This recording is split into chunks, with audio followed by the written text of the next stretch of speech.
Best animal screen presence ಬಗ್ಗೆ ಮಾತಾಡೋಣ. And video interesting ಆಗಿ ಇರುತ್ತೆ, ಎಂಡ್ ತನಕ ನೋಡಿ. ನಂಬರ್ 1, ಆಪ್ತರಕ್ಷಕ. ಈ ಸಿನಿಮಾದಲ್ಲಿ ಅವಿನಾಶ್ ಅವರು ನಾಗವಲ್ಲಿ ಯಾವುದೋ ಸರ್ಪದ ರೂಪದಲ್ಲಿ ಹೊರಗೆ ಬಂದಿದ್ದಾಳೆ ಅಂತ ಹೇಳ್ತಾರೆ. ಅಂಡ್ ಹಾವನ್ನ ಡೈರೆಕ್ಟರು ತುಂಬಾ ಚೆನ್ನಾಗಿ ಬಳಸ್ಕೊಂಡಿದ್ದಾರೆ.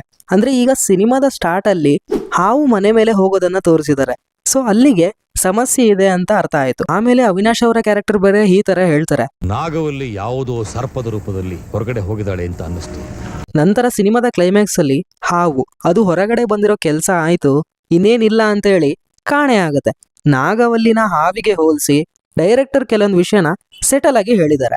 ನಂಬರ್ 2, ಸಾರಥಿ. ಈ ಸಿನಿಮಾದಲ್ಲಿ ದರ್ಶನ್ ಅವರಿಗೆ ಈಗ ಏನ್ ಮಾಡೋದು ಅನ್ನೋ ಪರಿಸ್ಥಿತಿಲಿ ಇರ್ತಾರೆ.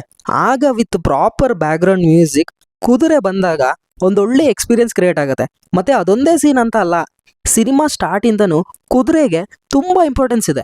ಇನ್ಫ್ಯಾಕ್ಟ್ ಸೆಕೆಂಡ್ ಹಾಫ್ ಅಲ್ಲಿ ದರ್ಶನ್ ಅವರು ಆ ಮನೆಗೆ ಹೋದಾಗ ವಾಪಸ್ ಬರೋದಕ್ಕೆ ಹೆಲ್ಪ್ ಮಾಡುತ್ತೆ. ಮತ್ತೆ ಇವರಿಗೆ ಕನಸು ಬೀಳುವಾಗ ಬಂದು ಆ ಒಂದು ಜಾಗಕ್ಕೆ ಕರ್ಕೊಂಡು ಹೋಗುತ್ತೆ.